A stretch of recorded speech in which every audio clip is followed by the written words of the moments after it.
Hemos encendido la linterna a las 7, a las 6 en Canarias, y siempre que se puede, hoy viernes y en mitad del puente también se puede, marcar el código PIN.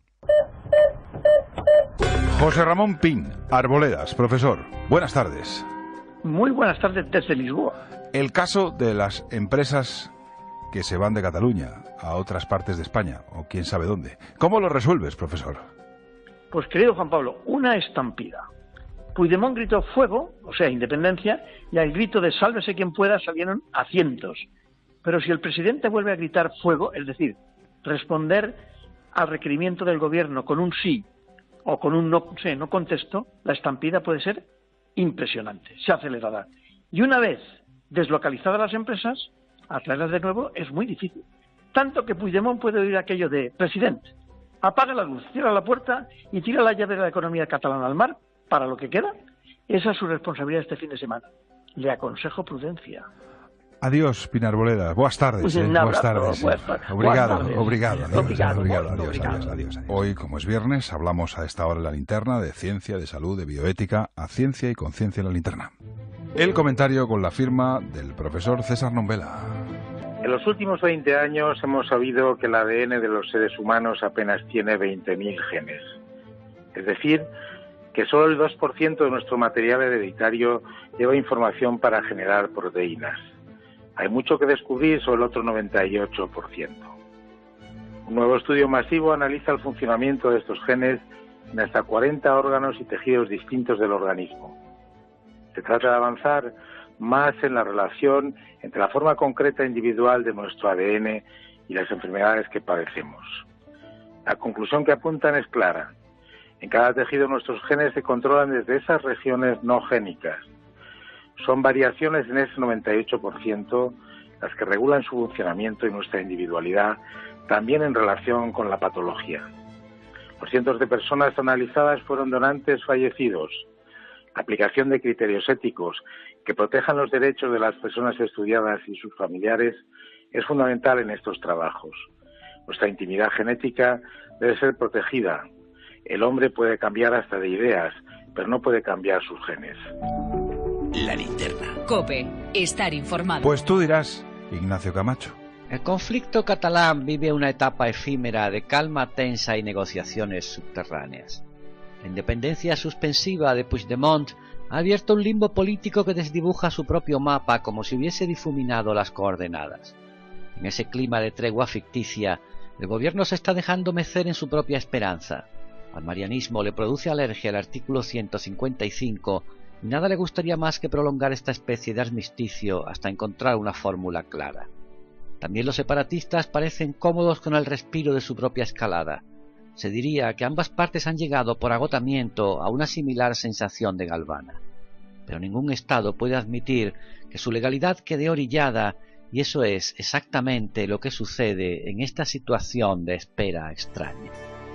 Al final de la semana, este viernes, el comentario de Irene Villa. Nací en el 78, el año de la Constitución, y nunca había oído hablar tanto de Franco, de sociedad dividida y hasta de guerra civil como ahora. Vivimos en democracia y en Cataluña hay quien lleva hablando de opresión, miedo y hasta de dictadura desde que la superamos. Supongo que los 40 años de control educativo, de sectarismo y de envenenamiento han ayudado a que siga creciendo esta enorme paranoia que a una parte de Cataluña le hace vivir en un mundo paralelo, donde la policía es la mala y los independentistas los salvadores. Lo que pasó el pasado martes nos pareció una comedia, sin embargo no tiene ni pizca de gracia, al revés. El dolor, la inestabilidad, la inseguridad, el caos, pero sobre todo el enfrentamiento, creado incluso dentro de las propias familias, es completamente descorazonador.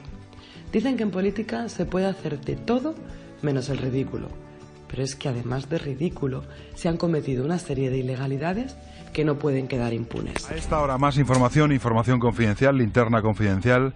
¿Qué tal, Fernando Jauregui? Hola, Juan Pablo Colmenarejo. ¿Qué sentido del humor tiene el señor Juncker, eh? Voy a hablar en alemán para que no me entiendan en Cataluña. Está bien, es un buen chiste ese. Bueno, lo que sí es cierto es que en la Unión Europea se está dejando hablar en inglés, por cierto. Ya. No, pero es que eso tiene su importancia también, ¿eh? También sirve. Para que vayan... No, es que todo está relacionado. Todo. Incluido el fino humor de Juncker. Que tú eres un gran seguidor del fino humor de Juncker. Me parece que es un marmolillo el Juncker, no tiene ningún sentido del humor, pero bueno, oye, mira. ¿Qué tal, Feijóo Quevedo? Ahora por lo menos está apoyando. Saluda, Fede, que no te deja. Hola. Perdona, Fede. ¿Cómo estamos? ¿Qué tal? Ánimo. Barcelona, Rafael de Ribot, buenas tardes. Buenas tardes. ¿Hace falta que conteste en alemán o sirve así en castellano? Sí, sirve en castellano, Rafa, sirve. No sabes cómo se dice buenas tardes, pero es Guten ¿qué? Guten Nagen, esto ya sería más, ¿eh? Venga. A ver, en Barcelona están pasando muchas cosas esta tarde. Rafa, pasando todo el día, sí. Todo el día. ¿Puigdemont está más cerca del sí que del no? Pregunto. Pues pocas ganas tiene de decir un sí, pero está mucho más cerca. Considera que los pronunciamientos de sus socios pues no han dejado más remedio. Lo que pasa es que está muy enfadado, ¿eh? Y desde el PDeCAT están que trinan con Esquerra Republicana por haberse puesto delante de la manifestación después de que en el Consejo Ejecutivo todos los consejeros votaran a favor de esta suspensión sui generis. Excepto, por cierto, un voto de abstención del vicepresidente Junqueras, según hemos podido saber. Pero en fin... ¿Se abstuvo? Sí, una posición se puso de perfil. En cualquier caso, no hubo votos negativos y entonces no se entiende la posición de Esquerra Republicana. El fin de semana viene con mucho tiento. Esquerra Republicana tiene un Consejo Nacional mañana para decidir la posición y el vicepresidente Junqueras en una entrevista en Cataluña Radio este domingo. Puigdemont le ha advertido que si aprieta demasiado y aparece el lunes como que la posición la ha marcado el socio, se van a enterar.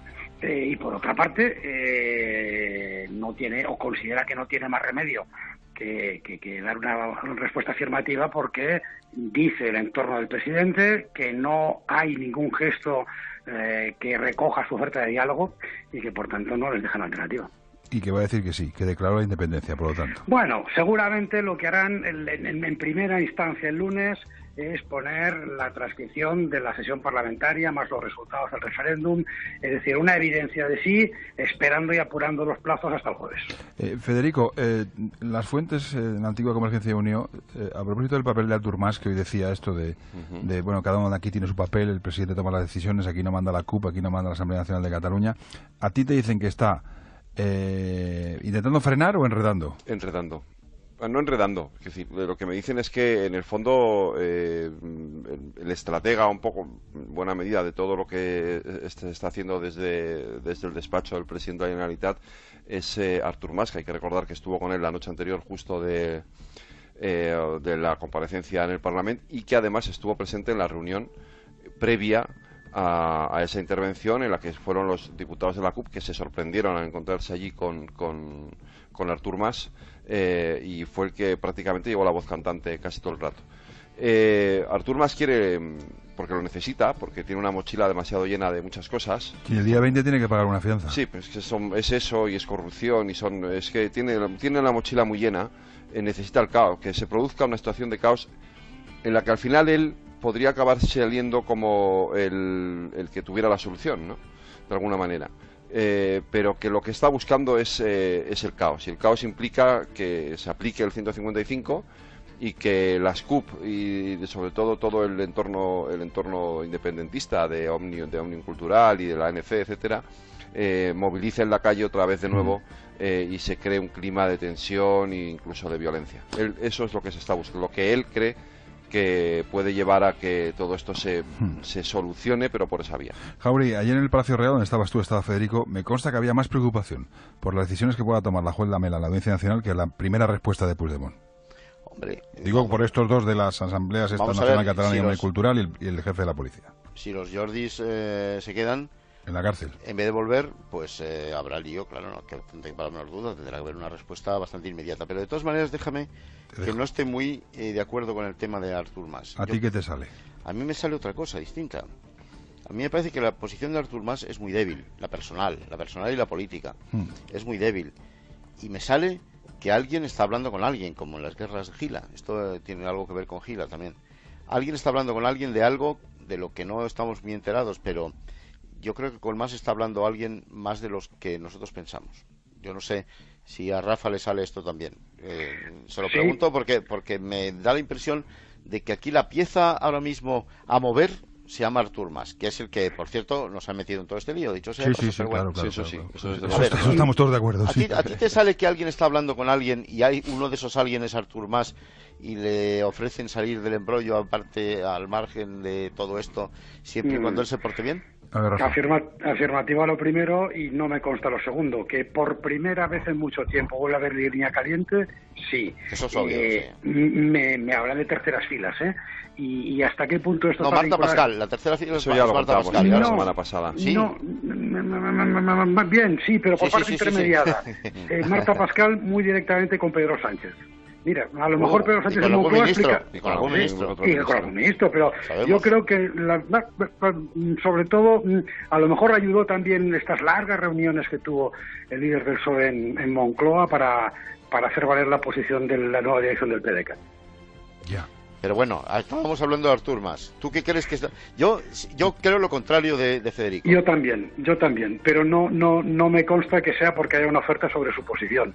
Pero yo también, yo creo que Artur Mas, que está efectivamente en la estrategia muy vinculada a la dirección del PDeCAT, no tanto a las decisiones que personalmente tome Carles Puigdemont, en estos momentos no está por la vía de la confrontación. No, yo creo que hay, como tú dices, Rafa, muchos contactos. Alguien está hablando con alguien como Gila. Si es que esto es como Gila, todo es como Gila. Bueno, acaba de decir Rafa que es Pedro Sánchez, Ya, pero yo creo además que hay algún ministro metido en esto también. Sí, eso también lo hemos contado esta semana. No tendría ningún sentido que el gobierno no estuviese metido en esto, ¿no? Sí, claro. Hombre, a mí me extrañaría que antes del lunes, a las 10, en fin... A las 10. El lunes, no, te lo digo, vamos a ver, el lunes, por ahí, martes, miércoles, me extrañaría mucho que no haya soluciones paralelas, que no tengan nada que ver con sí, no, o todo lo contrario. Bueno. Es que el sí o el no nos lleva a ninguna parte, porque el no va a ser, y el sí así tampoco. Bueno, ya veremos. Pues nada. A mí me sale... Hay que leerse el acuerdo del gobierno, No, pero perdona, pero es que... Es poco interpretable. Pero... Pablo, yo tengo el papel que tengo aquí, es muy poco interpretable, Fernando. Tú que eres una persona legal. Gracias. ¿Crees en que aquí se van a aplicar las leyes y los acuerdos? Sí. Yo creo que no. Vaya. Yo creo que sí. Bueno, pues si ya, pues no sé. Yo creo que no. Yo creo que aquí van a salir cosas... paralelas al margen, ya veremos. Bueno. A lo mejor después sí, pero antes no, Sí. Rafa, hay que ir siguiendo la pista Urkullu. Yo hoy he vuelto a hablar de legalidad y de política. Hay que ir siguiendo la pista Urkullu. Política. Bueno, déjalo ahí. Política. Déjalo ahí. Que tengáis un buen fin de semana en Barcelona, querido Rafael Rebot. Cuídate mucho, compañero. Hasta el lunes. Un abrazo. Que yo mañana voy... y tú vas para allá, sí, ya lo sabe Rafa que va. Ya lo sabe. Que voy al Premio Planeta, verás tú qué risa. Madre mía. Adiós. Eso serán corrillos. Eso sí serán corrillos. Ay. Adiós, Quevedo. Cuídate mucho. Federico. Adiós.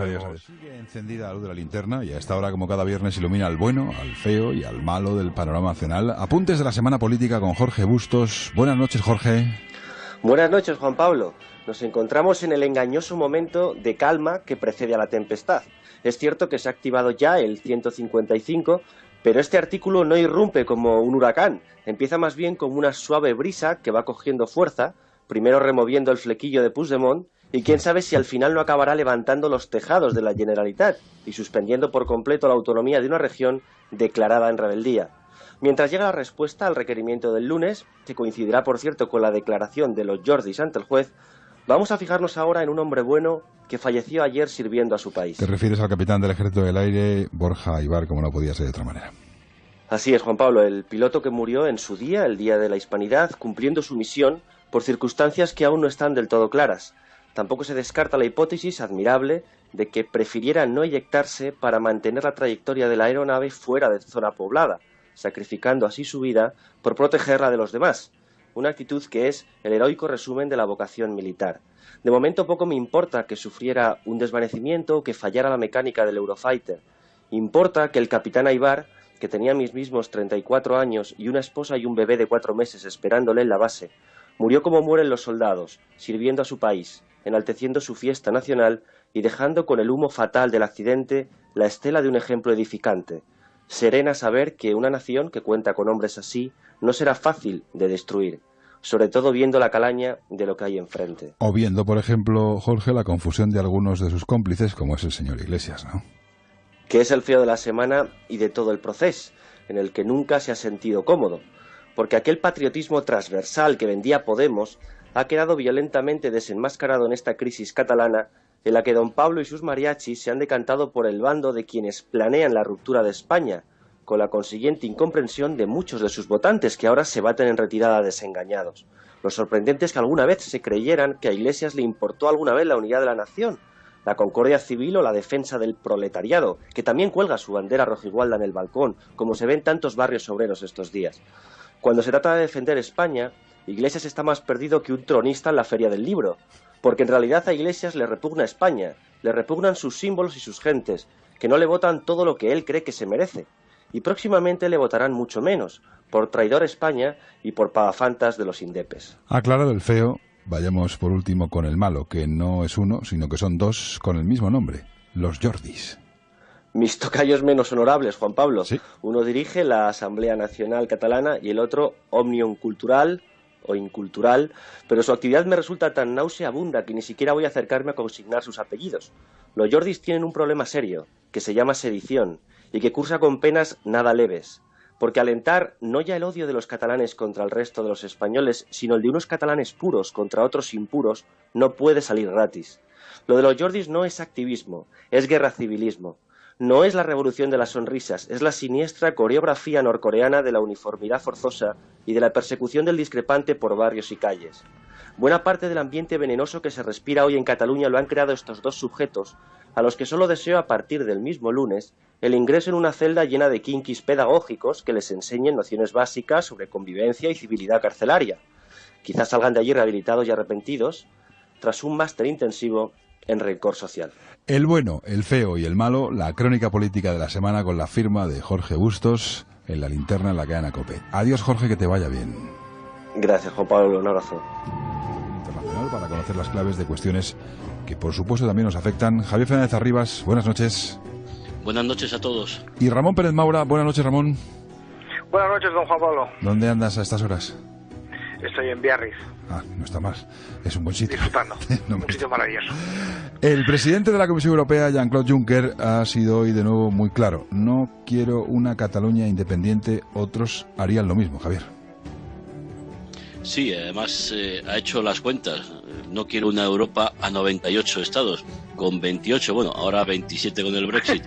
Ya tenemos muchas complicaciones, pues si tuviéramos una Europa con 98 estados que podrían resultar de ese virus, ese efecto dominó que podría producir Cataluña, sería total y absolutamente ingobernable. Y luego, bueno, él ha estado en la Universidad de Luxemburgo dando una charla y ha ido más allá en cuanto a la necesidad de respetar la legalidad, la Constitución española, que España es perfectamente capaz de solucionar el asunto. Él está en contacto con Mariano Rajoy, ha dicho.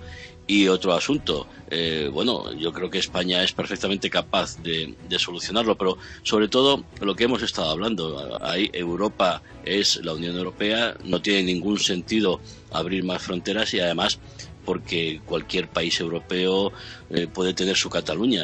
Puede pensar en la Padania, puedes pensar en Córcega, en Baviera, en Escocia, en Flandes, en fin. Yo creo que sería la destrucción de Europa, ¿no? Desde luego, porque además, como cualquiera puede entender, Europa consiste en unificar. Y no hay nada más complicado para unificar que dividir previamente. ¿A quién se le ocurre que a Europa le puede parecer que tiene sentido que un Estado ya miembro se rompa en dos Estados y haya que buscar unas nuevas condiciones de integración para uno de los dos Estados nuevos, que no sería el Estado sucesor, porque el Estado sucesor solo puede ser uno de ellos? España sería un Estado sucesor que mantendría los derechos ya adquiridos y Cataluña tendría que ser un nuevo Estado con el que habría que negociar unas nuevas condiciones. Pero eso lo entiende cualquiera, porque las condiciones que se aplicaban a España originalmente no se pueden mantener para Cataluña porque tiene un tamaño distinto, una población distinta, tiene unas condiciones diferentes. Es que desde un punto de vista puramente técnico, el pretender que a Europa le dé igual que haya 27 o 28 estados, que España sea uno o sean dos, es imposible. Pero alguien, en todas las mentiras que le están diciendo a los catalanes, les está mintiendo también en esto y diciéndoles, y algunos creyéndoselo, no sé cuántos, si muchos o pocos, se están creyendo que a ellos no les va a cambiar nada porque son Europa y van a seguir siendo Europa. Y además lo obvio, que no va a haber mediación, nada de nada, a no ser que se lo pida Rajoy a Juncker, algo que tampoco está en la agenda de nadie. Pero ¿qué mediación? Si es que aquí no hay un conflicto entre dos estados, entre dos entes reconocidos internacionalmente. ¿Qué sentido tiene una mediación cuando esto es un problema doméstico español? Nadie dude otra cosa. Son dos elementos, el Estado español y una parte del Estado español, que tienen un problema y tendrá que resolverlo el Estado español. Como tengamos que ir a pedir ayuda afuera, es que estamos en un momento muy complicado. Es que solamente a los que quieren romper España les interesa buscar un agente externo. Javier. Sí, es una trampa. Lo de la mediación ha sido siempre como la tregua trampa que intentó Puigdemont el otro día en el Parlamento de Cataluña, enviando la pelota al tejado del gobierno central, y ahora Mariano Rajoy hábilmente pues le ha devuelto con el requerimiento la responsabilidad de decidir y que realmente se defina. No hay nada que hacer. Aquí los señores que tienen ociosidad porque han dejado cargos y que ahora se dedican a ganar buen dinero con este tipo de conflictos, pero en países africanos o en países bananeros, no es el caso de España, ni muchísimo menos. Y además, yo antes quería comentar, hay un precedente del que se habla poco, y es, por supuesto, con todas las diferencias, que fue la separación pactada de Checoslovaquia, en Chequia, en Eslovaquia. Sí. Y cuando tú vas allí, que yo por la Asociación de Periodistas Europeos voy bastante a Bratislava, esa ruptura, esa división, hay muchísima gente que se arrepiente de ella y que si pudiera volverían al estado inicial de Checoslovaquia, ¿no? Pero además de eso, una cosilla mínima, además de eso hay que recordar que Checoslovaquia era un país que salía de una dictadura. Exacto. Aquí no hay ninguna dictadura. La comparación es insostenible. Y además Checoslovaquia fue un Estado creado en 1918 tras la ruptura forzada exteriormente del Imperio Austrohúngaro, a los que les dijeron un buen día que eran un Estado unidos, dos pueblos distintos. No tiene nada que ver con la historia española. A Cataluña nunca le dijeron que por decreto tenía que entrar en un Estado diferente. La guerra que ellos llaman de la secesión, y que era en realidad la guerra de la sucesión, fue en 1714 una guerra que enfrentaba a dos potenciales reyes de España que querían una España unida, un Habsburgo y un Borbón. No tiene nada que ver con lo que están diciendo del ejemplo checoslovaco, del ejemplo esloveno que nos hablan estos días. Estamos consumiendo casi ya más de la mitad de nuestro tiempo de este viernes, pero quedan un par de apuntes. No, para nada, en absoluto. Es el asunto fundamental de la semana y hay que analizarlo desde la perspectiva que lo estamos haciendo hasta ahora. Elecciones en Austria. Panorama, Javier, Ramón, venga. Pues un panorama complicado porque la extrema derecha podría entrar en el gobierno. Ahí el líder del Partido Popular austríaco, además el jovencísimo Kurz, ha tenido unas propuestas electorales, sobre todo duras, con el tema de la inmigración, que es el tema estrella también en Austria, y bueno, con un 33% de los votos no tendría suficiente para poder vencer al actual dirigente socialdemócrata que está en el poder, pero ahí lo que está en juego es si la extrema derecha, además una extrema derecha xenófoba, puede entrar en el gobierno de Austria, ¿no? Ya, pero a mí esto, Javier, me preocupa menos, en el sentido de que ya vivimos esta tragedia exactamente igual en Austria hace 15 años y no pasó nada. Hubo una gran tragedia en Europa porque en Austria la extrema derecha con Haider entraba en el gobierno, liderado también por el Partido Popular Austríaco. Te recuerdo que Austria incluso la marginaron dentro de la Unión Europea, le hicieron una comisión de investigación para ver si podía seguir siendo un país europeo, y al final, ¿qué pasó? Que en las siguientes elecciones con el partido, después de esa coalición entre el Partido Popular y el Partido Liberal, que es como se llama la extrema derecha allí, el Partido Popular consiguió una mayoría absoluta y no pasó absolutamente nada. Yo creo que hay que recordar siempre que cuando se hacen grandes coaliciones entre centro-derecha y centro-izquierda, Partido Popular y Partido Socialdemócrata, el resultado es que el partido alternativo, en este caso la extrema derecha, crece porque es la única opción que hay. Es lo que ocurre. Un breve a los dos os pido. Sobre lo de Estados Unidos e Israel, que abandonan la UNESCO, no es ninguna sorpresa. Javier, Ramón.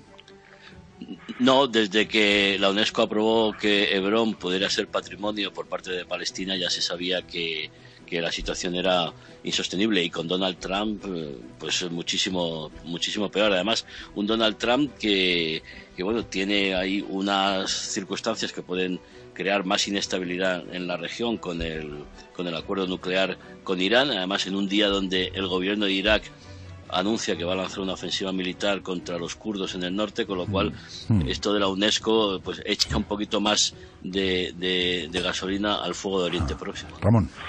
De acuerdo, pero esto no es un problema de Donald Trump, no nos equivoquemos. Pero digo que coincide.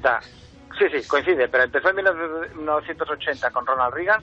En 2011, siendo presidente Barack Obama, empezaron a no pagar las facturas porque la UNESCO reconoció como Estado miembro a Palestina, y hemos acabado en la consecuencia lógica de que cuando la UNESCO acepta a Palestina, sabiendo que hay una ley en Estados Unidos que especifica que si una agencia de la ONU admite a Palestina dejarán de pagar las facturas y no se la reconocerá, pues acaba ocurriendo esto. Pero esa ley no la ha hecho Trump, esa viene de antes. Las claves de la actualidad internacional de la semana que termina. Javier Fernández Arribas, hasta la próxima, buenas noches.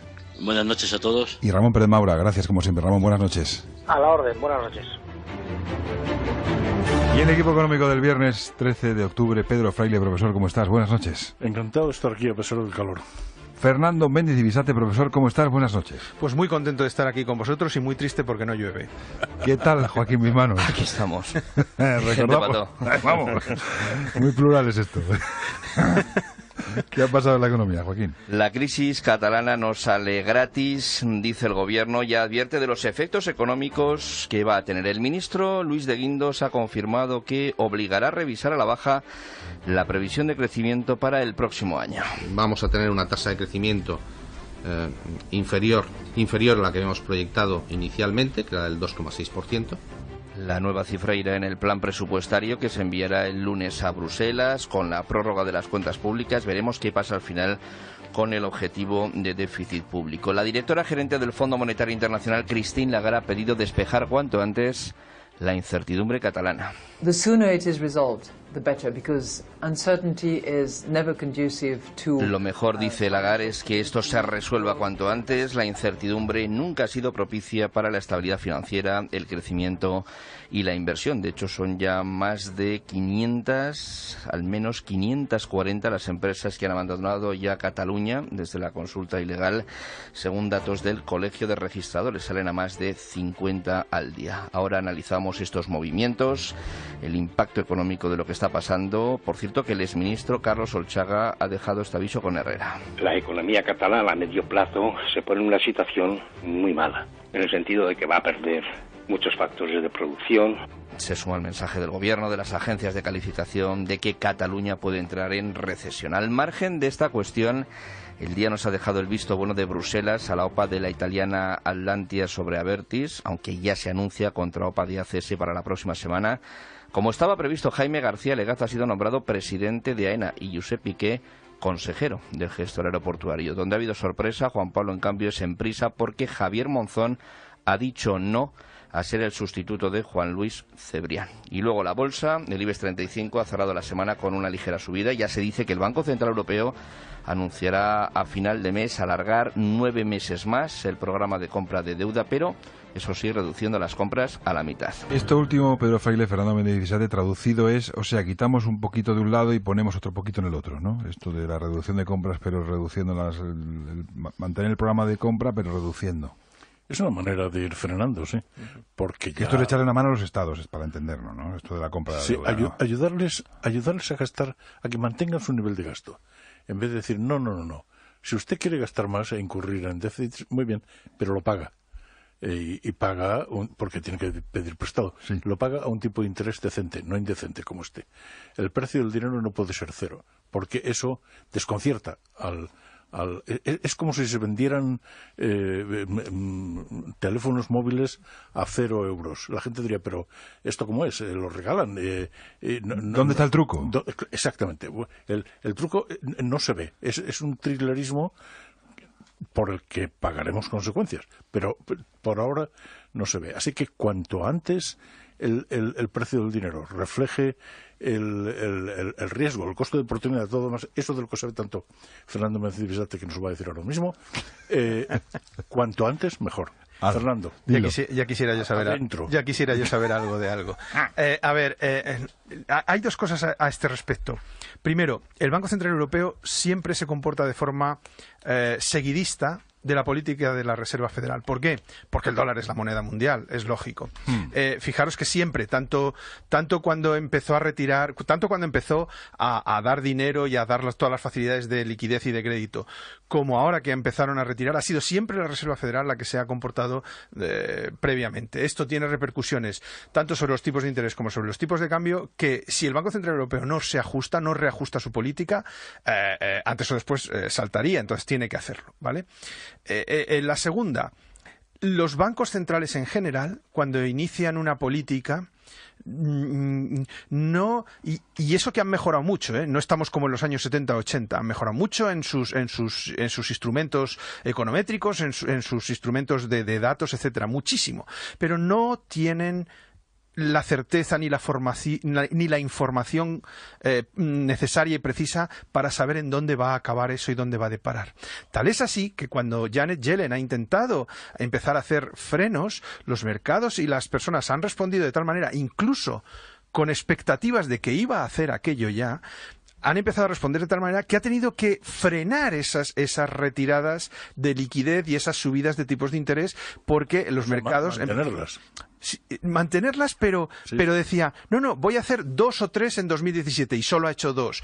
No sé qué, porque las respuestas han sido tan complejas en otras monedas, etcétera, que ha continuado, pero no sabía muy bien las respuestas. Pues lo mismo le pasa al señor Draghi, o tanto más, ¿no? Entonces, esta lentitud proviene precisamente de esa incertidumbre que tienen las autoridades, como tendríamos cualquier persona, las autoridades respecto a cómo, cuándo, cuánto y en dónde deben de tocar los movimientos. Por eso lo mejor sería que ajustasen lo más posible a las necesidades de la economía y no se anduviesen con estas bromas de inyectar tanta liquidez que ahora hay que retirar y que va a tener repercusiones muy serias sobre la economía, pero muy serias. Piénsese solamente en una cuestión, que es el ahorro. Es decir, el ahorro sigue a los tipos de interés. Cuanto más tipo de interés, más ahorro. Tenemos un problema en estos momentos de oferta de ahorro, es decir, y canalización de ahorro hacia fines productivos. Con tipos de interés como los que tenemos, que son prácticamente cero, ¿qué está pasando con el ahorro? Mucho peor. Claro. Está siendo una locura, hasta el punto de que los últimos datos que hemos tenido sobre consumo reflejan que el consumo está creciendo por encima incluso de los crecimientos de la economía y, por tanto, de las rentas disponibles de las familias y de las empresas. Es decir, están desahorrando. Exactamente igual que ocurrió en el 2005, 2006, 2007. Los mercados esperan a ver qué pasa también, a partir del lunes aquí en España, en Cataluña. De momento, y Joaquín, el Gobierno ya nos ha confirmado que todo lo que está ocurriendo va a pasar factura al crecimiento económico. Lo hemos dejado caer en los últimos días y hoy el Gobierno ha puesto voz al impacto de la crisis catalana en el crecimiento del PIB. Obligará a revisar ligeramente a la baja la previsión para 2018, ahora en el 2,6%. Se rompe, por tanto, la tendencia de mejora en los pronósticos de los últimos años. Es el precio de la inestabilidad, según el ministro Luis de Guindos. Esto no sale gratis desde el punto de vista de la evolución económica. Este tipo de cuestiones acaban teniendo impacto en la evolución económica. El caso es que el Ejecutivo se vuelve más prudente ante lo que puede venir, alerta del daño que está haciendo el proceso secesionista a Cataluña, con una caída en todos los indicadores, inversión, reservas, mensaje de la vicepresidenta Sá de Santamaría. La Generalitat está creando todas las condiciones para asumir a Cataluña en una aguda desaceleración e incluso en una recesión económica, según advierten los expertos. Es el aviso para que la Generalitat dé marcha atrás. De momento, el lunes, el Gobierno va a enviar a Bruselas, con un día de retraso, el plan presupuestario, con la prórroga de las cuentas públicas de este año, con la revisión a la baja de las cifras de crecimiento para el 18. Veremos qué pasa al final con el déficit público, si empeora o no el objetivo del 2,2% del PIB comprometido con la Comisión Europea. A ver, Pedro, Fernando, ¿por qué no sale gratis lo que está pasando? ¿Por qué no sale gratis? Hombre, para empezar, hay muchos frentes. Para empezar está el turismo. Supongo que aquí tenéis información sobre el turismo. Luego llamamos a Domènech de Biosca, que es viernes. Exactamente. Al gurú.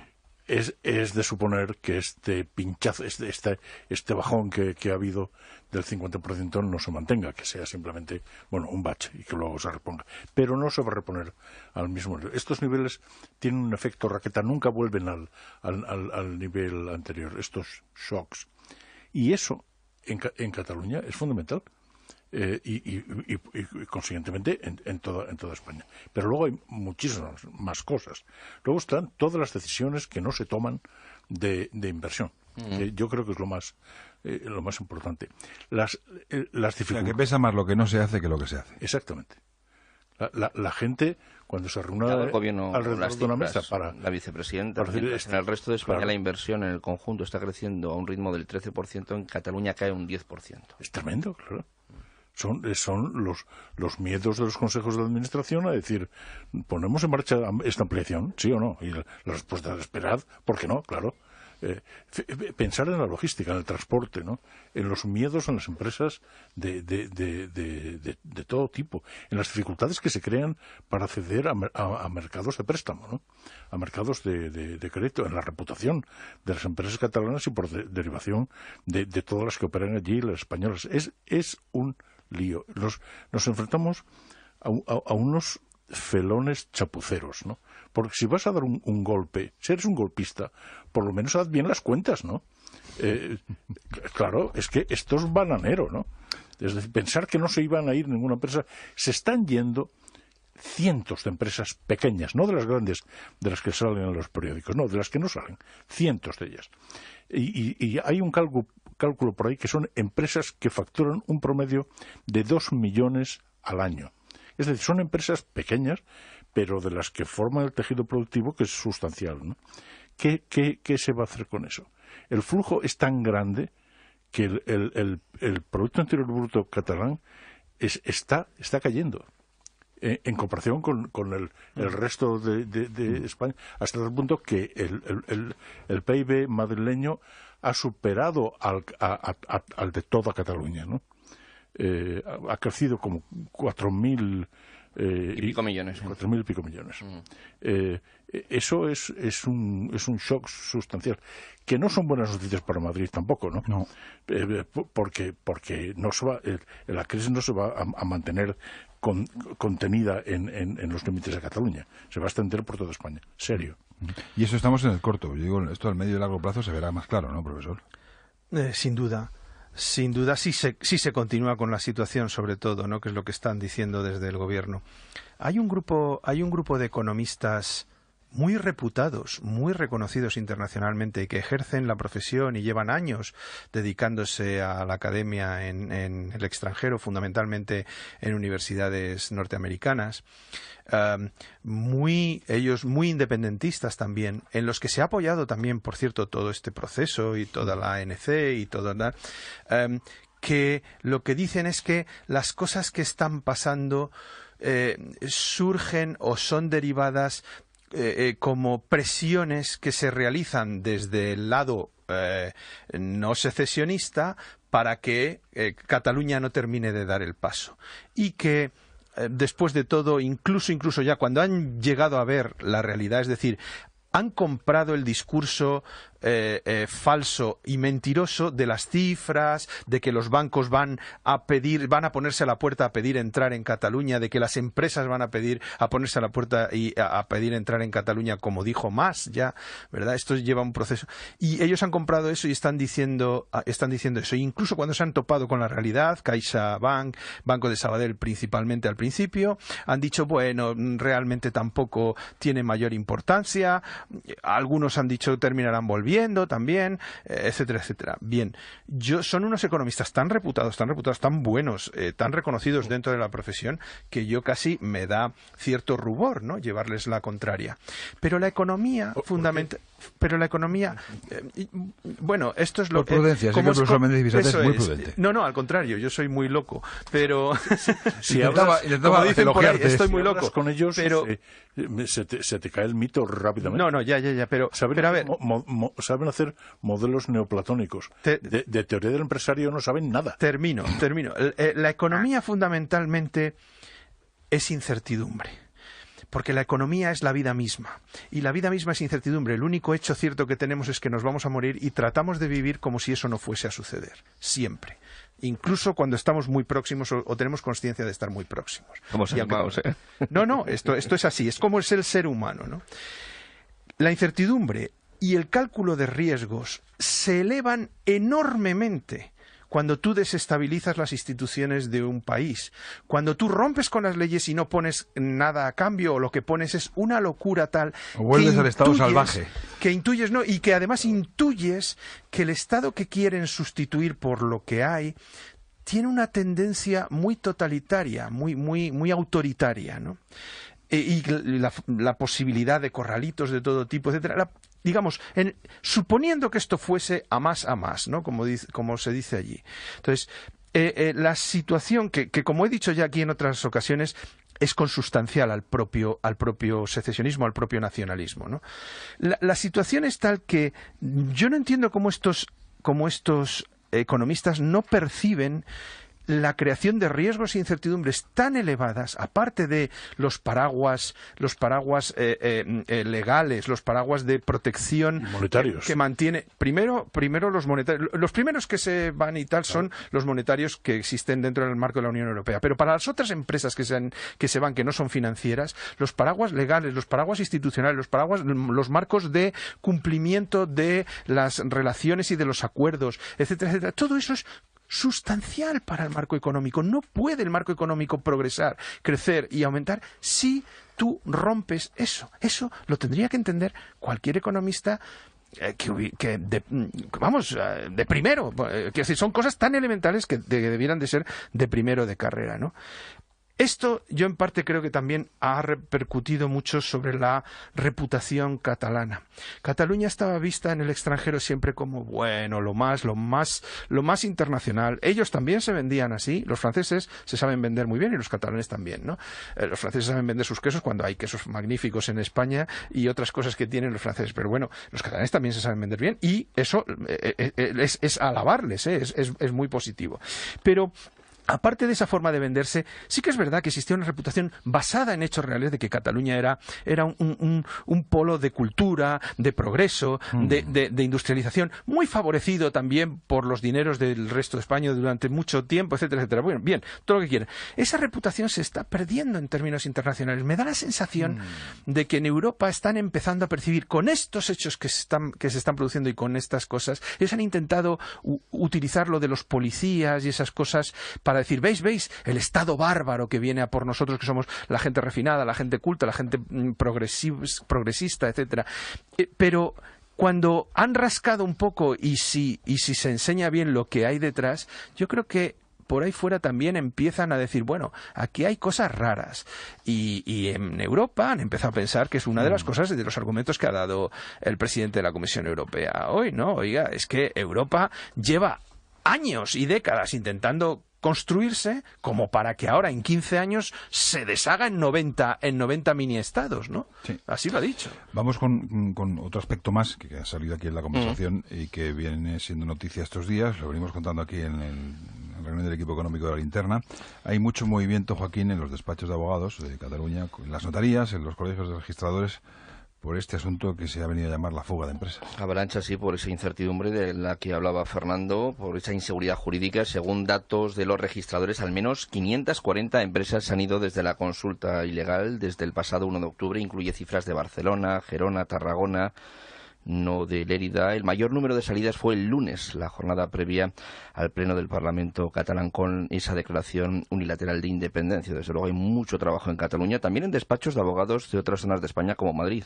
Preguntan, se pide información. Con lo que está sucediendo ahora, nuestro despacho está recibiendo numerosas consultas, tanto de compañías como de profesionales o incluso inversores, que lo que buscan es un cambio de domicilio social o más allá un cambio de domicilio fiscal. Es Álvaro de la Vía, de Briz Abogados, que confirma algo que venimos contando en las últimas semanas: cuando una empresa se traslada es difícil que vuelva. Yo creo que será difícil que vuelva. En todo caso, es una decisión que siempre requiere tiempo, ¿no? Y en cualquier caso exigiría tener muy presente la opinión de los accionistas. Yo creo que el empresariado en tal caso siempre exigiría un clima de seguridad jurídica y un marco estable en el que poder acometer sus inversiones y desarrollar su actividad. Recuerdo lo de Quebec, en Canadá es el ejemplo más manido, pero sin duda el más claro. Entre los años 1980 y 1995 se celebraron 2 consultas de independencia. De los 8 bancos que había, solo uno mantuvo su sede. Unas 700 empresas se fueron, nunca volvieron. Montreal perdió todo el peso económico. La gran beneficiada fue Toronto. Luis Suárez es decano del Colegio de Registradores de Cataluña. ¿Cómo está? Buenas noches. Hola, buenas noches. ¿Exagero si digo que están ustedes desbordados o no? Sí, exagera. Realmente hay mucho trabajo, pero estamos muy preparados para asumir todo el trabajo que nos venga. Bueno. La verdad es que el trabajo de notarios y registradores está informatizado y conectado online, con lo cual cualquier cantidad de trabajo que nos venga lo sacaremos inmediatamente. Dígame, incluso 500 empresas en 10 días, ¿eso lo han digerido ustedes bien? Y podríamos hacerlo mucho más. Espero que no sea el caso, pero si fuera necesario estamos dispuestos a ello. Dígame, ¿esto ha sido así de repente o de hace unos meses o semanas ustedes venían viendo que esto podía ocurrir, o todo este movimiento ha sido desde el día 1 de octubre? El movimiento ha sido fundamentalmente después de que el Gobierno aprobara las medidas de facilitación de traslado de sede social. Pero el viernes pasado, que fue. Así es, una semana justo. Por supuesto, desde el 1 de octubre la situación en Cataluña de inseguridad jurídica ha devenido de tal manera que es lógico que los empresarios busquen seguridad. ¿Y los empresarios explican por qué quieren hacer eso o no tienen por qué explicárselo a ustedes? A nosotros no nos lo explican, no. Me imagino que se lo explicarán a sus abogados y a sus accionistas. Sí. Nosotros ya tenemos la decisión tomada, es lo que registramos. Dígame, están llegando empresas de todo tamaño, pero hay mucha pyme. ¿Están ustedes trabajando con muchas pymes estos días? Sí. Ahora estamos en un promedio diario entre 150 y 200 empresas que se trasladan. No hay 200 empresas grandes, diarias, que se puedan trasladar. Sí, ya empieza a haber pymes, por supuesto. Entonces ya la cifra de esto de los 500 empresas en 10 días, la semana que viene podemos tener números mayores. Seguro, porque nosotros somos los últimos de la fila. Primero se toma la decisión en el Consejo de Administración o en la Asamblea de Accionistas y después se documenta notarialmente y finalmente se registra. La semana que viene todavía habrá traslados un número importante, seguro. ¿Y cómo es el trámite? ¿Es sencillo? ¿Es complicado? ¿Qué hay que hacer? El trámite es relativamente sencillo y se ha facilitado, como le digo, legislativamente desde la semana pasada.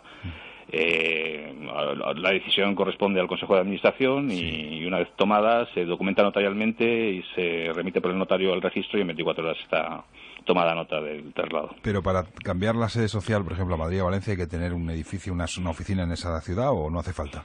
Un domicilio social, por supuesto, pero para cualquier empresa es relativamente fácil conseguir un domicilio social, basta con que alquilen un local. Ya. Y esto que está ocurriendo también, por ejemplo, ¿han detectado ustedes en el tema inmobiliario, la compraventa de eso también? ¿Están ustedes echando un vistazo a eso o no? Sí, yo estoy en un registro de la propiedad y se ha notado muchísimo el parón de las inversiones. No creo que se hayan deshecho operaciones, lo que están es esperando a ver cómo se desarrollan los acontecimientos para adoptar decisiones finales.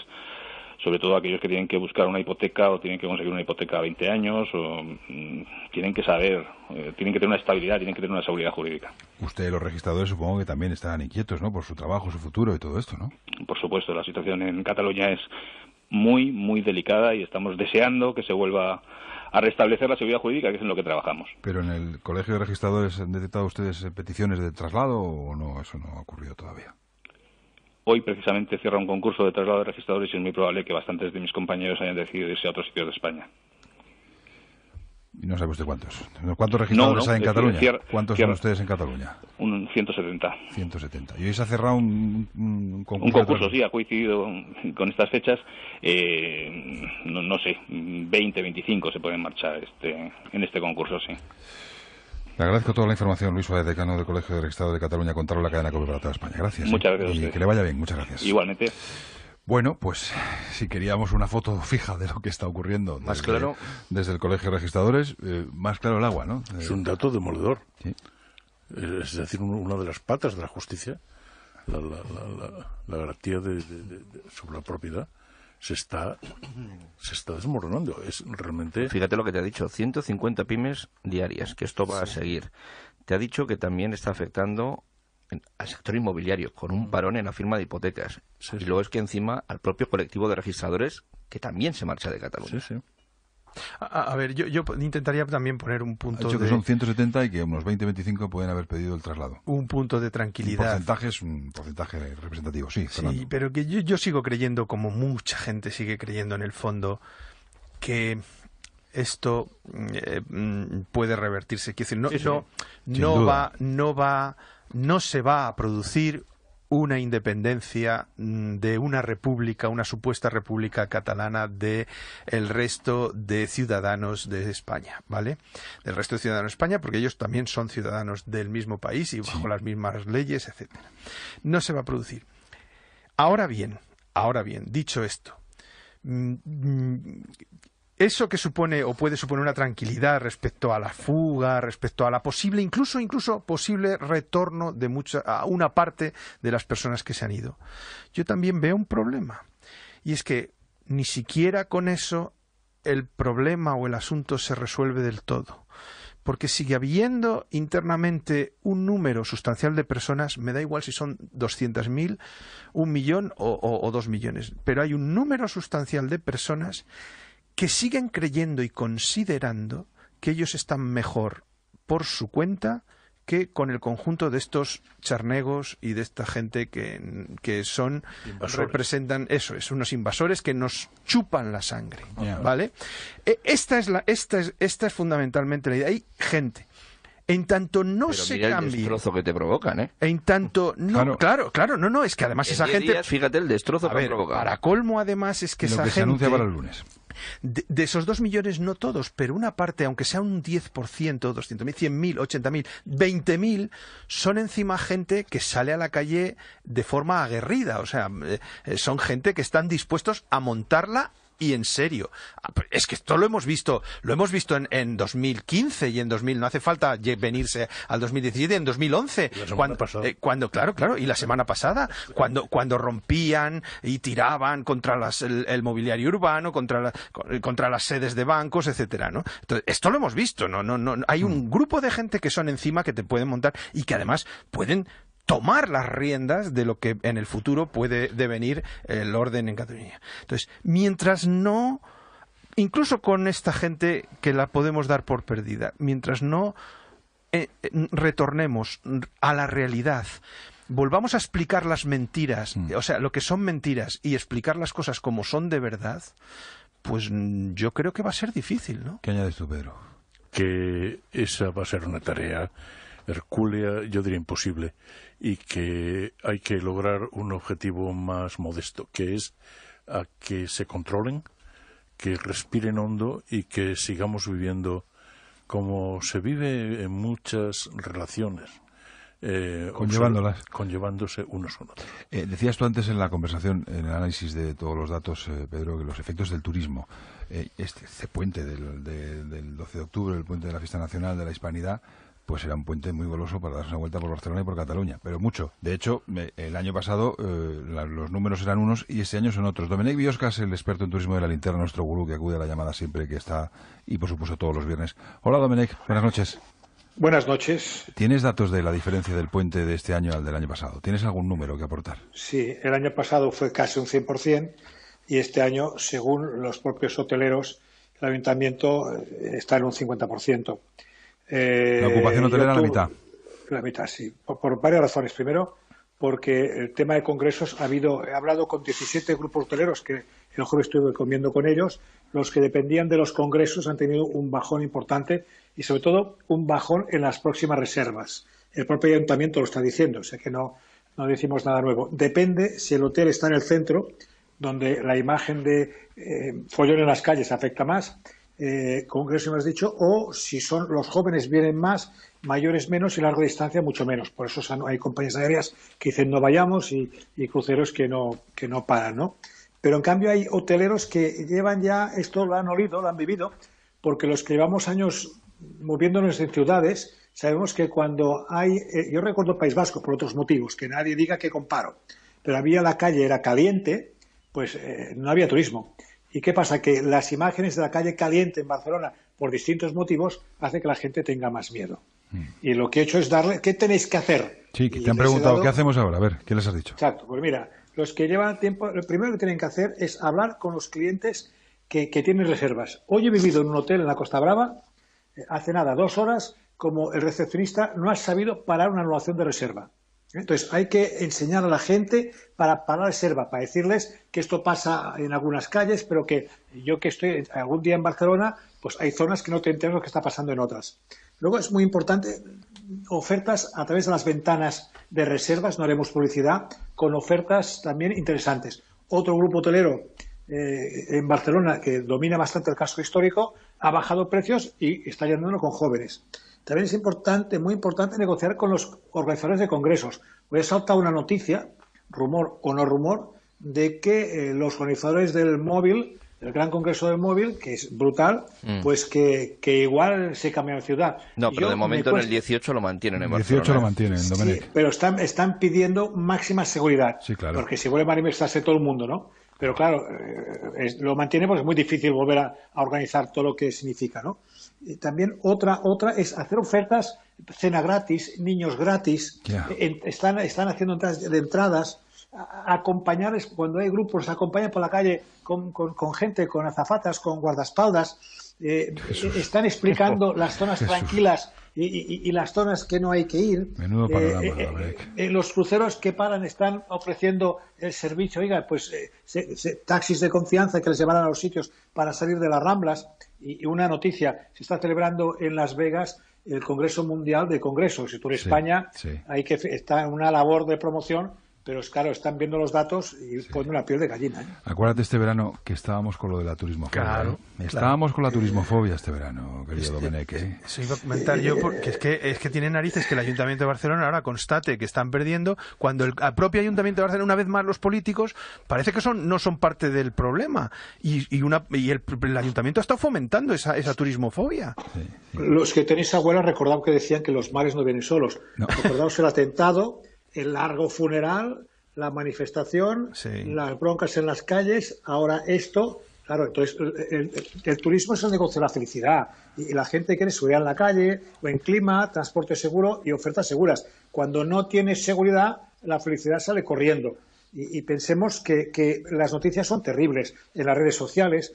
Incluso los políticos están dando una caña en las redes sociales que hay que trabajar los consulados. Una labor que tiene que hacer tú en España, el gobierno, es trabajar los consulados de distintos países, porque si no pasa esto, oye, no vayas. Y cuando empieza el no vayas con redes sociales, la gente no va. Dijo el otro día el presidente del gobierno, lo dijo en su discurso, que se habían constatado más avisos de estos que tú dices, Domènech, a nacionales de países de no vayan ustedes a España, a Cataluña, que después del atentado de agosto. Por esto que está ocurriendo. Sí. Lo dijo el presidente en sede parlamentaria, es decir, ahí queda registrado. Claro, hoy me decía un hotelero mallorquín que tiene hoteles en Túnez, por ejemplo, ¿no? Sí. Me dice, oye, ya empezamos a funcionar Túnez. Claro, es que al final los mercados que han sido cerrados, pero ofrezcan seguridad, Valencia, por ejemplo, fijaros, Málaga está lleno, pero lleno, Sevilla está lleno, cosas lo llevan, o sea, la gente se va, y a mí me duele de alma, claro, ¿cómo no te va a doler? ¿Cómo no te va a doler? A todos nos duele que esto sea... Ahora, lo que ha sido demoledor es lo del registrador de la propiedad, piel de gallina. Ya. O gallina de piel. Domènech Biosca, nuestro experto en turismo. Querido gurú, cuídate mucho. Un abrazo grande, amigo. Un abrazo. Adiós. Gracias.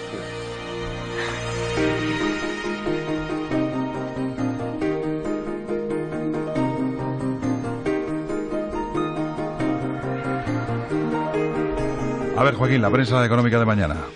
Bueno, pues habla mucho de la salida de empresas todavía con esos datos del Colegio de Registradores. Veo una expansión, al menos 540 empresas han huido de Cataluña desde el referéndum ilegal.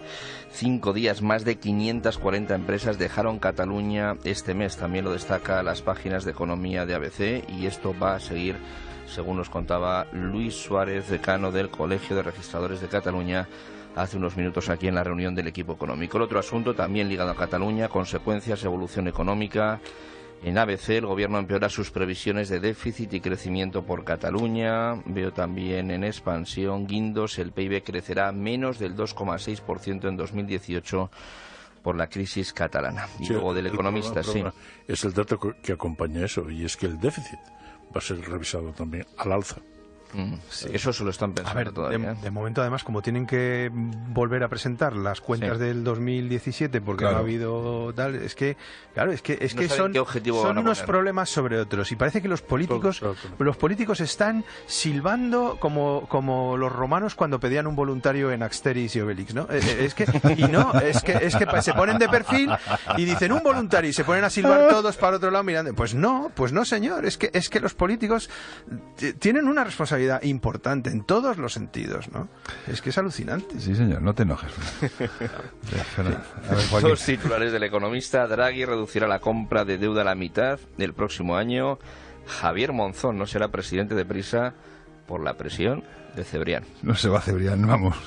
Ya te digo yo que no se va de ahí, Joaquín. No tiene pinta, ¿no? Adiós, Méndez y Bisate, Fernando, profesor. Adiós, muy buen fin de semana a todos. Adiós, Fraile Balbín, Pedro, que te vaya bien. Que no se rompa el círculo. Adiós, mis manos, Joaquín. Cuídate, buen fin de semana.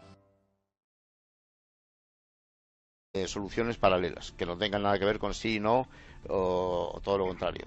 Bueno. Es que el sí o el no nos lleva a ninguna parte, porque el no va a ser, y el sí así tampoco. Bueno, ya veremos. Pues nada. Es que a mí me sale... No, hay que leerse el acuerdo del gobierno, ¿eh? No, perdona, pero es que... Es poco interpretable. Pero... Pablo, yo tengo el papel que tengo aquí, es Pablo, muy poco interpretable, Fernando. Tú que eres una persona legal. Gracias. ¿Crees en que aquí se van a aplicar las leyes y los acuerdos? Sí. Yo creo que no. Vaya. Yo creo que sí. Bueno, pues si ya... Pues no sé. Yo creo que no. Yo creo que aquí van a salir cosas... paralelas al margen, ya veremos. Bueno. Ya veremos. A lo mejor después sí, pero antes no, ¿eh? Sí. Rafa, hay que ir siguiendo la pista Urkullu. Yo hoy he vuelto a hablar de legalidad y de política. Hay que ir siguiendo la pista Urkullu. Política. Bueno, déjalo ahí. Política. Déjalo ahí. Que tengáis un buen fin de semana en Barcelona, querido Rafael Rebot. Cuídate mucho, compañero. Hasta el lunes. Un abrazo. Que yo mañana voy... Y tú vas para allá, sí, ya lo sabe Rafa que va. Ya lo sabe. Que voy al Premio Planeta, verás tú qué risa. Madre mía. Adiós, esos serán corrillos. Esos sí serán corrillos. Ay. Adiós, Quevedo. Cuídate mucho. Federico, adiós. Sigue encendida la luz de la linterna y a esta hora, como cada viernes, ilumina al bueno, al feo y al malo del panorama nacional. Apuntes de la semana política con Jorge Bustos. Buenas noches, Jorge. Buenas noches, Juan Pablo. Nos encontramos en el engañoso momento de calma que precede a la tempestad. Es cierto que se ha activado ya el 155, pero este artículo no irrumpe como un huracán. Empieza más bien como una suave brisa que va cogiendo fuerza, primero removiendo el flequillo de Puigdemont, y quién sabe si al final no acabará levantando los tejados de la Generalitat y suspendiendo por completo la autonomía de una región declarada en rebeldía. Mientras llega la respuesta al requerimiento del lunes, que coincidirá por cierto con la declaración de los Jordis ante el juez, vamos a fijarnos ahora en un hombre bueno que falleció ayer sirviendo a su país. Te refieres al capitán del Ejército del Aire, Borja Aybar, como no podía ser de otra manera. Así es, Juan Pablo, el piloto que murió en su día, el Día de la Hispanidad, cumpliendo su misión por circunstancias que aún no están del todo claras. Tampoco se descarta la hipótesis admirable de que prefiriera no eyectarse para mantener la trayectoria de la aeronave fuera de zona poblada, sacrificando así su vida por protegerla de los demás, una actitud que es el heroico resumen de la vocación militar. De momento poco me importa que sufriera un desvanecimiento o que fallara la mecánica del Eurofighter. Importa que el capitán Aybar, que tenía mis mismos 34 años y una esposa y un bebé de 4 meses esperándole en la base, murió como mueren los soldados, sirviendo a su país, enalteciendo su fiesta nacional y dejando con el humo fatal del accidente la estela de un ejemplo edificante. Serena saber que una nación que cuenta con hombres así no será fácil de destruir. sobre todo viendo la calaña de lo que hay enfrente. O viendo, por ejemplo, Jorge, la confusión de algunos de sus cómplices, como es el señor Iglesias, ¿no? Que es el feo de la semana y de todo el proceso, en el que nunca se ha sentido cómodo, porque aquel patriotismo transversal que vendía Podemos ha quedado violentamente desenmascarado en esta crisis catalana, en la que don Pablo y sus mariachis se han decantado por el bando de quienes planean la ruptura de España, con la consiguiente incomprensión de muchos de sus votantes que ahora se baten en retirada desengañados. Lo sorprendente es que alguna vez se creyeran que a Iglesias le importó alguna vez la unidad de la nación, la concordia civil o la defensa del proletariado, que también cuelga su bandera rojigualda en el balcón, como se ve en tantos barrios obreros estos días. Cuando se trata de defender España, Iglesias está más perdido que un tronista en la Feria del Libro, porque en realidad a Iglesias le repugna España, le repugnan sus símbolos y sus gentes, que no le votan todo lo que él cree que se merece. Y próximamente le votarán mucho menos, por traidor a España y por pagafantas de los indepes. Aclarado el feo, vayamos por último con el malo, que no es uno, sino que son dos con el mismo nombre, los Jordis. Mis tocayos menos honorables, Juan Pablo. ¿Sí? Uno dirige la Asamblea Nacional Catalana y el otro Òmnium Cultural o Incultural, pero su actividad me resulta tan nauseabunda que ni siquiera voy a acercarme a consignar sus apellidos. Los Jordis tienen un problema serio, que se llama sedición, y que cursa con penas nada leves, porque alentar no ya el odio de los catalanes contra el resto de los españoles, sino el de unos catalanes puros contra otros impuros, no puede salir gratis. Lo de los Jordis no es activismo, es guerra civilismo.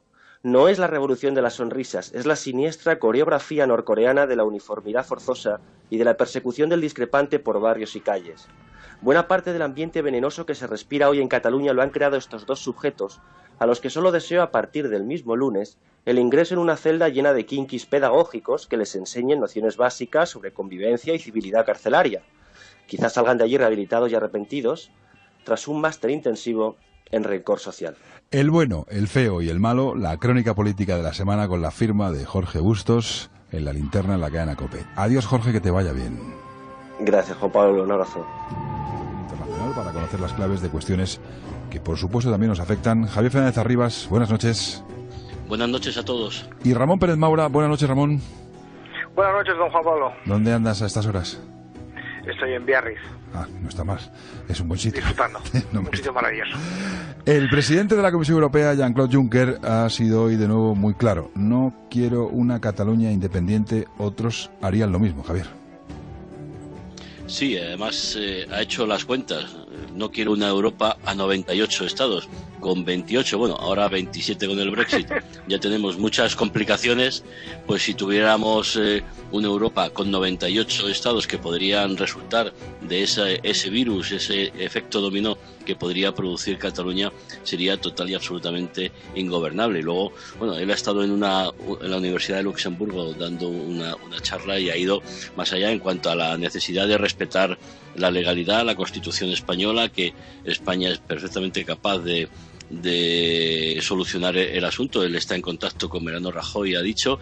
Y otro asunto, bueno, yo creo que España es perfectamente capaz de solucionarlo, pero sobre todo lo que hemos estado hablando, ahí Europa es la Unión Europea, no tiene ningún sentido abrir más fronteras y además porque cualquier país europeo puede tener su Cataluña. Puede pensar en la Padania, puedes pensar en Córcega, en Baviera, en Escocia, en Flandes, en fin. Yo creo que sería la destrucción de Europa, ¿no? Desde luego, porque además, como cualquiera puede entender, Europa consiste en unificar. Y no hay nada más complicado para unificar que dividir previamente. ¿A quién se le ocurre que a Europa le puede parecer que tiene sentido que un Estado ya miembro se rompa en dos estados y haya que buscar unas nuevas condiciones de integración para uno de los dos estados nuevos, que no sería el estado sucesor, porque el estado sucesor solo puede ser uno de ellos? España sería un estado sucesor que mantendría los derechos ya adquiridos y Cataluña tendría que ser un nuevo estado con el que habría que negociar unas nuevas condiciones. Pero eso lo entiende cualquiera, porque las condiciones que se aplicaban a España originalmente no se pueden mantener para Cataluña porque tiene un tamaño distinto, una población distinta, tiene unas condiciones diferentes. Es que desde un punto de vista puramente técnico, el pretender que a Europa le dé igual que haya 27 o 28 estados, que España sea uno o sean dos, es imposible. Pero alguien, en todas las mentiras que le están diciendo a los catalanes, les está mintiendo también en esto y diciéndoles, y algunos creyéndoselo, no sé cuántos, si muchos o pocos, se están creyendo que a ellos no les va a cambiar nada porque son Europa y van a seguir siendo Europa. Y además lo obvio, que no va a haber mediación, nada de nada, a no ser que se lo pida Rajoy a Juncker, algo que tampoco está en la agenda de nadie. Pero ¿qué mediación? Si es que aquí no hay un conflicto entre dos estados, entre dos entes reconocidos internacionalmente. ¿Qué sentido tiene una mediación cuando esto es un problema doméstico español? Nadie dude otra cosa. Son dos elementos, el Estado español y una parte del Estado español, que tienen un problema y tendrá que resolverlo el Estado español. Como tengamos que ir a pedir ayuda afuera, es que estamos en un momento muy complicado. Es que solamente a los que quieren romper España les interesa buscar un agente externo. Javier. Sí, es una trampa. Lo de la mediación ha sido siempre como la tregua trampa que intentó Puigdemont el otro día en el Parlamento de Cataluña, enviando la pelota al tejado del gobierno central, y ahora Mariano Rajoy hábilmente pues le ha devuelto con el requerimiento la responsabilidad de decidir y que realmente se defina. No hay nada que hacer. Aquí los señores que tienen ociosidad porque han dejado cargos y que ahora se dedican a ganar buen dinero con este tipo de conflictos, pero en países africanos o en países bananeros, no es el caso de España, ni muchísimo menos. Y además, yo antes quería comentar, hay un precedente del que se habla poco y es, por supuesto con todas las diferencias, que fue la separación pactada de Checoslovaquia, en Chequia, en Eslovaquia. Sí. Y cuando tú vas allí, que yo por la Asociación de Periodistas Europeos voy bastante a Bratislava, esa ruptura, esa división, hay muchísima gente que se arrepiente de ella y que si pudiera volverían al estado inicial de Checoslovaquia, ¿no? Pero además de eso, una cosilla mínima, además de eso hay que recordar que Checoslovaquia era un país que salía de una dictadura. Aquí no hay ninguna dictadura. La comparación es insostenible. Y además Checoslovaquia fue un Estado creado en 1918 tras la ruptura forzada exteriormente del Imperio Austrohúngaro, a los que les dijeron un buen día que eran un Estado unidos, dos pueblos distintos. No tiene nada que ver con la historia española. A Cataluña nunca le dijeron que por decreto tenía que entrar en un Estado diferente. La guerra que ellos llaman de la secesión, y que era en realidad la guerra de la sucesión, fue en 1714 una guerra que enfrentaba a dos potenciales reyes de España que querían una España unida, un Habsburgo y un Borbón. No tiene nada que ver con lo que están diciendo del ejemplo checoslovaco, del ejemplo esloveno que nos hablan estos días. Estamos consumiendo casi ya más de la mitad de nuestro tiempo de este viernes, pero quedan un par de apuntes. No, para nada, en absoluto. Es el asunto fundamental de la semana y hay que analizarlo desde la perspectiva que lo estamos haciendo hasta ahora. Elecciones en Austria. Panorama, Javier, Ramón, venga. Pues un panorama complicado porque la extrema derecha podría entrar en el gobierno. Ahí el líder del Partido Popular Austríaco, además el jovencísimo Kurz, por haberse puesto delante de la manifestación después de que en el Consejo Ejecutivo todos los consejeros votaran a favor de esta suspensión sui generis, excepto, por cierto, un voto de abstención del vicepresidente Junqueras, según hemos podido saber, pero en fin. ¿Se abstuvo? Sí, una posición se puso de perfil. En cualquier caso, no hubo votos negativos y entonces no se entiende la posición de Esquerra Republicana. El fin de semana viene con mucho tiento. Esquerra Republicana tiene un Consejo Nacional mañana para decidir la posición y el vicepresidente Junqueras en una entrevista en Cataluña Radio este domingo. Puigdemont le ha advertido que si aprieta demasiado y aparece el lunes como que la posición la ha marcado el socio, se van a enterar. Y por otra parte, no tiene o considera que no tiene más remedio que dar una respuesta afirmativa porque dice el entorno del presidente que no hay ningún gesto que recoja su oferta de diálogo y que por tanto no les dejan alternativa. Y que va a decir que sí, que declaró la independencia, por lo tanto. Bueno, seguramente lo que harán en primera instancia el lunes es poner la transcripción de la sesión parlamentaria más los resultados del referéndum, es decir, una evidencia de sí, esperando y apurando los plazos hasta el jueves. Federico, las fuentes en la antigua Convergencia y Unió, a propósito del papel de Artur Mas, que hoy decía esto de, bueno, cada uno de aquí tiene su papel, el presidente toma las decisiones, aquí no manda la CUP, aquí no manda la Asamblea Nacional de Cataluña, ¿a ti te dicen que está intentando frenar o enredando? Enredando. No enredando, es decir, lo que me dicen es que en el fondo el estratega un poco, en buena medida, de todo lo que se está haciendo desde el despacho del presidente de la Generalitat es Artur Mas, que hay que recordar que estuvo con él la noche anterior justo de la comparecencia en el Parlamento y que además estuvo presente en la reunión previa a esa intervención en la que fueron los diputados de la CUP que se sorprendieron al encontrarse allí con Artur Mas y fue el que prácticamente llevó la voz cantante casi todo el rato. Artur Mas quiere, porque lo necesita, porque tiene una mochila demasiado llena de muchas cosas. Y el día 20 tiene que pagar una fianza. Sí, pues es eso y es corrupción y es que tiene la mochila muy llena, necesita el caos, que se produzca una situación de caos en la que al final él podría acabar saliendo como el que tuviera la solución, ¿no? De alguna manera. Pero que lo que está buscando es el caos. Y el caos implica que se aplique el 155 y que las CUP y sobre todo el entorno independentista de Òmnium Cultural y de la ANC, etcétera, movilicen la calle otra vez de nuevo y se cree un clima de tensión e incluso de violencia. Eso es lo que se está buscando, lo que él cree que puede llevar a que todo esto se solucione, pero por esa vía. Jauri, ayer en el Palacio Real, donde estabas tú, estaba Federico, me consta que había más preocupación por las decisiones que pueda tomar la juez Lamela en la Audiencia Nacional que la primera respuesta de Puigdemont. Hombre, digo por estos dos de las asambleas, esta nacional catalana y Òmnium Cultural y el jefe de la policía.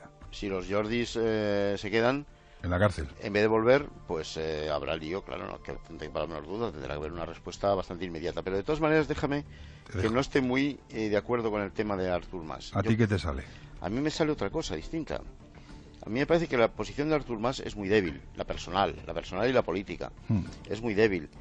Y me sale que alguien está hablando con alguien, como en las guerras de Gila. Esto tiene algo que ver con Gila también. Alguien está hablando con alguien de algo de lo que no estamos muy enterados, pero yo creo que con Mas está hablando alguien más de los que nosotros pensamos. Yo no sé si a Rafa le sale esto también. Se lo pregunto porque me da la impresión de que aquí la pieza ahora mismo a mover se llama Artur Mas, que es el que, por cierto, nos ha metido en todo este lío. Dicho sea, claro. Eso estamos todos de acuerdo. ¿A ti te sale que alguien está hablando con alguien y hay uno de esos alguien es Artur Mas y le ofrecen salir del embrollo aparte al margen de todo esto siempre y cuando él se porte bien? Afirmativa lo primero y no me consta lo segundo, que por primera vez en mucho tiempo vuelve a haber línea caliente, sí. Eso es obvio, sí. Me habla de terceras filas, y hasta qué punto esto está Marta Pascal, la tercera fila eso ya lo Marta Pascal, la semana pasada. ¿Sí? No, bien, sí, pero por parte intermediada. Marta Pascal muy directamente con Pedro Sánchez. Mira, a lo mejor Pedro Sánchez en Moncloa explica... Y con algún ministro, pero sabemos. Yo creo que, sobre todo, a lo mejor ayudó también estas largas reuniones que tuvo el líder del PSOE en Moncloa para hacer valer la posición de la nueva dirección del PDeCAT. Ya. Pero bueno, estábamos hablando de Artur Mas. ¿Tú qué crees que está...? Yo creo lo contrario de Federico. Yo también, pero no me consta que sea porque haya una oferta sobre su posición. Pero yo también, yo creo que Artur Mas, que está efectivamente en la estrategia muy vinculada a la dirección del PDeCAT, no tanto a las decisiones que personalmente tome Carles Puigdemont, en estos momentos no está por la vía de la confrontación. No, yo creo que hay, como tú dices, Rafa, muchos contactos. Alguien está hablando con alguien, como Gila. Si es que esto es como Gila, todo es como Gila. Bueno, acaba de decir Rafa que es Pedro Sánchez, Ya, pero yo creo además que hay algún ministro metido en esto también. Sí, claro, eso también lo hemos contado esta semana. No tendría ningún sentido que el gobierno no estuviese metido en esto, ¿no? Sí, claro. Y, hombre, a mí me extrañaría que antes del lunes, las 10 o en fin, a las 10, a las 10. El lunes, no, te lo digo, vamos a ver, el lunes, por ahí, martes, miércoles. Me extrañaría mucho que no haya... Ha tenido unas propuestas electorales, sobre todo duras, con el tema de la inmigración, que es el tema estrella también en Austria, y bueno, con un 33% de los votos no tendría suficiente para poder vencer al actual dirigente socialdemócrata que está en el poder, pero ahí lo que está en juego es si la extrema derecha, además una extrema derecha xenófoba, puede entrar en el gobierno de Austria, ¿no? Ya, pero a mí esto, Javier, me preocupa menos, en el sentido de que ya vivimos esta tragedia exactamente igual en Austria hace 15 años y no pasó nada. Hubo una gran tragedia en Europa porque en Austria la extrema derecha con Haider entraba en el gobierno, liderado también por el Partido Popular Austríaco. Te recuerdo que Austria incluso la marginaron dentro de la Unión Europea, le hicieron una comisión de investigación para ver si podía seguir siendo un país europeo, y al final, ¿qué pasó? Que en las siguientes elecciones, con el partido, después de esa coalición entre el Partido Popular y el Partido Liberal, que es como se llama la extrema derecha allí, el Partido Popular consiguió una mayoría absoluta y no pasó absolutamente nada. Yo creo que hay que recordar siempre que cuando se hacen grandes coaliciones entre centro-derecha y centro-izquierda, Partido Popular y Partido Socialdemócrata, el resultado es que el partido alternativo, en este caso la extrema derecha, crece porque es la única opción que hay. Es lo que ocurre. Un breve a los dos os pido. Sobre lo de Estados Unidos e Israel, que abandonan la UNESCO, no es ninguna sorpresa. Javier, Ramón. No, desde que la UNESCO aprobó que Hebrón pudiera ser patrimonio por parte de Palestina, ya se sabía que la situación era insostenible, y con Donald Trump pues muchísimo peor. Además, un Donald Trump que bueno, tiene ahí unas circunstancias que pueden crear más inestabilidad en la región con el acuerdo nuclear con Irán, además en un día donde el gobierno de Irak anuncia que va a lanzar una ofensiva militar contra los kurdos en el norte, con lo cual esto de la UNESCO pues echa un poquito más de gasolina al fuego de Oriente Próximo. Ramón. De acuerdo, pero esto no es un problema de Donald Trump, no nos equivoquemos. Este problema pero digo que coincide. Sí, coincide, pero empezó en 1980 con Ronald Reagan. En 2011, siendo presidente Barack Obama, empezaron a no pagar las facturas porque la UNESCO reconoció como Estado miembro a Palestina, y hemos acabado en la consecuencia lógica de que cuando la UNESCO acepta a Palestina, sabiendo que hay una ley en Estados Unidos que especifica que si una agencia de la ONU admite a Palestina dejarán de pagar las facturas y no se la reconocerá, pues acaba ocurriendo esto. Pero esa ley no la ha hecho Trump, esa viene de antes. Las claves de la actualidad internacional de la semana que termina. Javier Fernández Arribas, hasta la próxima, buenas noches. Buenas noches a todos. Y Ramón Pérez Maura, gracias como siempre. Ramón, buenas noches. A la orden, buenas noches. Y el equipo económico del viernes 13 de octubre, Pedro Fraile, profesor, ¿cómo estás? Buenas noches. Encantado de estar aquí a pesar del calor. Fernando Méndez Ibisate, profesor, ¿cómo estás? Buenas noches. Pues muy contento de estar aquí con vosotros y muy triste porque no llueve. ¿Qué tal, Joaquín Bismano? Aquí estamos. Recordamos. Vamos, muy plural es esto.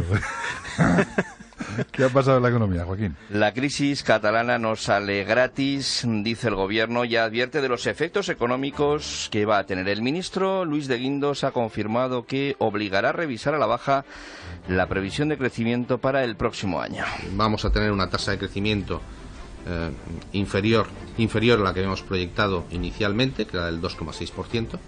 La nueva cifra irá en el plan presupuestario que se enviará el lunes a Bruselas con la prórroga de las cuentas públicas. Veremos qué pasa al final con el objetivo de déficit público. La directora gerente del Fondo Monetario Internacional, Christine Lagarde, ha pedido despejar cuanto antes la incertidumbre catalana. The sooner it is resolved, the better, because uncertainty is never conducive to... Lo mejor, dice Lagarde, es que esto se resuelva cuanto antes. La incertidumbre nunca ha sido propicia para la estabilidad financiera, el crecimiento y la inversión. De hecho, son ya más de 500, al menos 540 las empresas que han abandonado ya Cataluña desde la consulta ilegal, según datos del Colegio de Registradores. Salen a más de 50 al día. Ahora analizamos analizamos estos movimientos, el impacto económico de lo que está pasando. Por cierto, que el exministro Carlos Olchaga ha dejado este aviso con Herrera. La economía catalana a medio plazo se pone en una situación muy mala, en el sentido de que va a perder muchos factores de producción. Se suma el mensaje del gobierno, de las agencias de calificación, de que Cataluña puede entrar en recesión. Al margen de esta cuestión, el día nos ha dejado el visto bueno de Bruselas a la OPA de la italiana Atlantia sobre Abertis, aunque ya se anuncia contra OPA de ACS para la próxima semana. Como estaba previsto, Jaime García Legaz ha sido nombrado presidente de AENA y Josep Piqué consejero del gestor aeroportuario. Donde ha habido sorpresa, Juan Pablo, en cambio, es en Prisa, porque Javier Monzón ha dicho no a ser el sustituto de Juan Luis Cebrián. Y luego la bolsa, el IBEX 35, ha cerrado la semana con una ligera subida. Ya se dice que el Banco Central Europeo anunciará a final de mes alargar 9 meses más el programa de compra de deuda, pero eso sí, reduciendo las compras a la mitad. Esto último, Pedro Fraile, Fernando Méndez Isade, traducido es, o sea, quitamos un poquito de un lado y ponemos otro poquito. Hemos encendido la linterna a las 7, a las 6 en Canarias, y siempre que se puede, hoy viernes y en mitad del puente también se puede, marcar el código PIN. José Ramón Pin, Arboledas, profesor, buenas tardes. Muy buenas tardes desde Lisboa. El caso de las empresas que se van de Cataluña a otras partes de España, o quién sabe dónde. ¿Cómo lo resuelves, profesor? Pues, querido Juan Pablo, una estampida. Puigdemont gritó fuego, o sea, independencia, y al grito de sálvese quien pueda salieron a cientos. Pero si el presidente vuelve a gritar fuego, es decir, responder al requerimiento del gobierno con un sí o con un no contesto, la estampida puede ser impresionante, se acelerará. Y una vez deslocalizadas las empresas, atraerlas de nuevo es muy difícil. Tanto que Puigdemont puede oír aquello de: presidente, apaga la luz, cierra la puerta y tira la llave de la economía catalana al mar para lo que queda. Esa es su responsabilidad este fin de semana. Le aconsejo prudencia. Adiós, Pinar Arboledas. Buenas tardes. Buenas tardes. Obrigado. Adiós. Hoy, como es viernes, hablamos a esta hora en la linterna de ciencia, de salud, de bioética, a ciencia y conciencia en la linterna. El comentario con la firma del profesor César Nombela. En los últimos 20 años hemos sabido que el ADN de los seres humanos apenas tiene 20.000 genes. Es decir, que solo el 2% de nuestro material hereditario lleva información para generar proteínas. Hay mucho que descubrir sobre el otro 98%.